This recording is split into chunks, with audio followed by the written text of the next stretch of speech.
श्रद्धेय महानुभाव,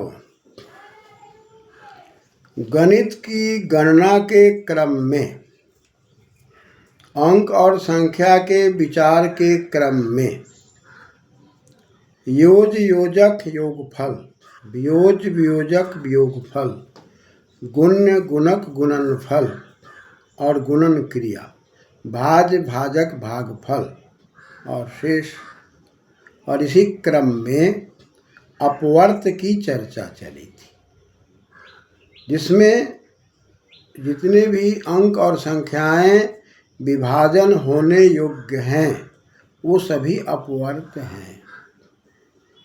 जैसे हम 2 का पहाड़ा पढ़ते हैं तो 4, 6, 8 जितने भी उनसे विभाजित हो रहे हैं वे सभी अपवर्त हैं। 2 में विभाजन होने के योग्य और उसके अंदर दोनों में विद्यमान समापवर्त, और दोनों में विद्यमान में जो छोटे लघुत्तम, लघु में भी लघु लघुत्तम अतिशयने तमभिष्ठम, लघुत्तम समापवर्त्य, जिसको संक्षिप्त में लॉसा कहा जाता है, अंग्रेजी में लोवेस्ट कॉमन मल्टीपल। इस क्रम में अपवर्त की जगह पर अपवर्तक का प्रयोग, अतः लघुत्तम समापवर्त लेकिन महत्तम समापवर्तक, महत्तम समापवर्तक में महत्तम समापवर्त का प्रयोग नहीं होगा, क्योंकि छोटे में बड़ा, बड़ा में छोटा। इसलिए अपवर्तक और अपवर्त में अंतर समझना, विभाजन होने योग्य और विभाजन करने वाला।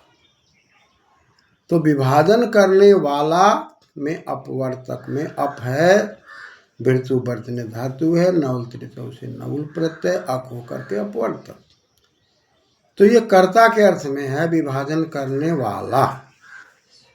तो मान लिया जाए कि हम यदि विचार करें कि 2 को कौन विभाजन कर सकता है, 1 और 2 करेगा।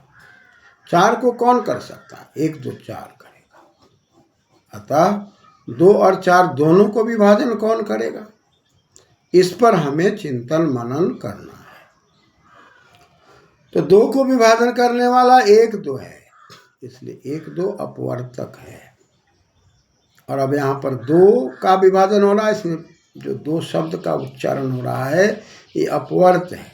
इस अपवर्त का अपवर्तक क्या है, 1, 2। उसी प्रकार 4 यदि अपवर्त है तो इसको विभाजन करने वाला अपवर्तक कौन है, 1, 2, 4। अब इसमें दोनों में उभय की बात आ रही है, उभयनिष्ठ की बात आ रही है, दोनों में विद्यमान की बातें आ रही है, दोनों में कॉमन की बातें आ रही है। तो कॉमन की चर्चा यदि हम करते हैं तो 2 का 1, 2 और 4 का 1, 2, 4, दोनों में 1, 2 जो होगा वो कॉमन होगा, उभय होगा, उभयनिष्ठ होगा, दोनों में विद्यमान होगा।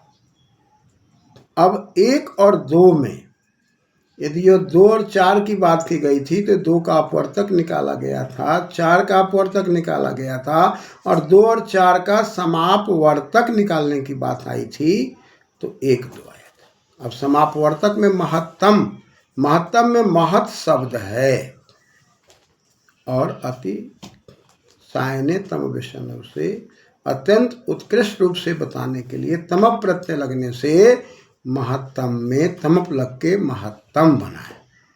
लघुत्तम में लघु है इसलिए तमप, इसलिए एकता है। लघुत्तम में एकता है, लेकिन महत्तम में 2 हो जाता है कि एक पहले से महत है फिर तमप है, लेकिन लघुत्तम में पहले से लघु है फिर तमप। अतः वहाँ पर 2 नहीं है, लघुत्तम है, और यहाँ पर 1 नहीं है, 2 है, महत्तम है। अतः अब जो समापवर्तक में बड़ा है, 1, 2 में बड़ा कौन है, 2, अतः 2 हो गया महत्तम समापवर्तक। इसी को जांच करके भी करें, 4 में 2 से भाग करें, 2 दूनी 4, 2 उसका महत्तम हुआ। अतः इसी को कहते हैं महत्तम समापवर्तक, यानी कि बड़े में छोटा को ढूंढना, छोटे में बड़ा को ढूंढना। अतः लघुत्तम में बड़ा को ढूंढने के लिए लघुत्तम समापवर्त, और महत्तम समापवर्तक में अब छोटा में बड़ा को ढूंढना। ये भेद समझना पड़ेगा। अतः लघुत्तम समापवर्त और महत्तम समापवर्तक, महत्तम समापवर्तक को महत्तम समापवर्त नहीं कह सकते और लघुत्तम समापवर्त को लघुत्तम समापवर्तक नहीं कह सकते, क्योंकि अपवर्त से लघुत्तम निकलता है और अपवर्तक से समापवर्तक क्रमशः जाते हुए महत्तम निकलता है। इन बातों का विवेचन करते हुए जब हम आगे बढ़ते हैं तब हम अपने बच्चों के अंदर, जैसा कि मैंने आपसे बताया था कि आप 2 में 2 को 4 जोड़ने की बात, इसी प्रकार से फिर 4 में 2 घटाने की बात, फिर पुनः 2 में 2 से गुणा करने की बात, पुनः 4 में 2 से भाग देने की बात और पुनः 2 को दुगुना करके 4, तो 2 और 4 का महत्तम समापवर्तक, 2 और 4 का लघुत्तम समापवर्तक। इसी प्रकार से 3 और 6 का लघुत्तम समापवर्त निकालने की प्रक्रिया और महत्तम समापवर्तक निकालने की प्रक्रिया। इसी प्रकार से 4 और 8 का, इसी प्रकार 5 और 10 का, इसी प्रकार से 6 और 12 का, इसी प्रकार से 7 और 14 का, इसी प्रकार से 8 और 16 का, इसी प्रकार से 9 और 18 का, इसी प्रकार से 10 और 20 का। और इसके बाद पुनः हम 3 अंकों को लें या 3 संख्याओं को लें, 2 4 6 ले लें या 2 4 8 ले लें, 3 6 12 ले लें, 4 4 दूनी 8, 4 3 12 ले लें। इस प्रकार 3 का क्रम लेंगे। तो 2 में लेंगे तो भयनिष्ठ, 3 में लेंगे तो बहुत हो गया, 2 से अधिक को बहुत कहते हैं, इसलिए इसको बहुनिष्ठ कह सकते हैं। इस प्रकार से 3 अंकों में 3 संख्याओं में, 4 अंकों में 4 संख्याओं में, 5 अंकों में 5 संख्याओं में लघुत्तम समापवर्तक और महत्तम समापवर्तक दोनों को खोज करते हुए यदि हम 100 तक चले जाते हैं और 100 तक हमारे बच्चे क्रमशः जोड़ते हुए 2 के 3 के 4 के जोड़ भाग घटाव गुणा भाग करते हुए योज योजक योगफल, गुण गुण गुणनफल, भाज भाजक भागफल, वियोज वियोजक वियोगफल और लघुत्तम समापवर्त की 3 प्रक्रिया को समझकर अपवर्त, समापवर्त और लघुत्तम समापवर्त, अपवर्तक महत्तम समापवर्तक के पहले समापवर्तक, पुनः महत्तम समापवर्तक, ये क्रम समझते हुए हमें आगे बढ़ना है। इस प्रकार से यदि बालक और बालिकाओं को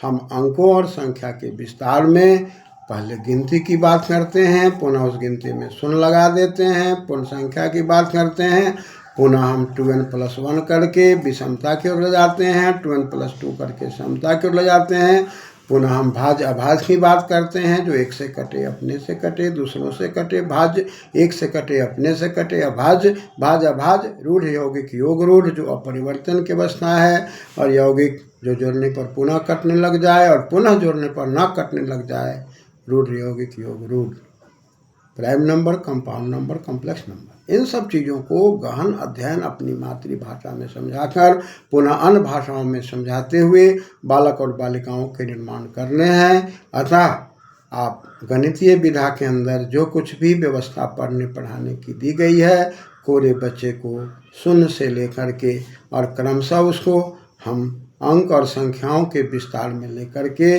पुनः हम उसको इकाई, दहाई, सैकड़ा, हजार की ओर जाते हैं और उस इकाई से फिर 10 बढ़ गया, फिर 10 से गुना होकर कैसे क्रमशः वो 100 हुआ, 100 से कैसे 1000 हुआ, 1000 से कैसे वो इकाई, दहाई, सैकड़ा, हजार, 10,000 लाख, 10 लाख करोड़, अरब, खरब, 10 नील, इन संख्याओं की ओर बढ़ने में 100 तक की संख्याओं को, अंकों को ठीक ठीक बच्चों में हृदयंगम कर देना। संख्या 2 तक अंक चिन्ह अंक कथ्यते, संख्या 2 तक चिन्ह अंक है, 1 से 9 तक अंक है, अंकों का विस्तार संख्या है। फिर पुनः उसी प्रकार से न समति इति विषमः, समति इति समः, जो विस्तार को करता है लेकिन समसम की अवस्था में करता है वह सम है, और सम से विषम, विषम से सम, और इस परिस्थितियों में हम और आप अपने लघु से बड़े की बात, बड़े से छोटे की बात, अतः अपवर्त में लघु और अपवर्तक जो छोटा है उसमें महत्तम, अतः कोई भी व्यक्ति का व्यक्तित्व गुणों के द्वारा आधार पर आगे बढ़ता है। अतः लघु से बृहद और बृहद से लघु और लघु से बृहद और दोनों का मान सम्मान और हर प्रकार से गणितीय गणना मनना करते हुए बालक और बालिकाओं में संस्कार देना, यही हमारा मौलिक कर्तव्य है। क्रमशः। धन्यवाद।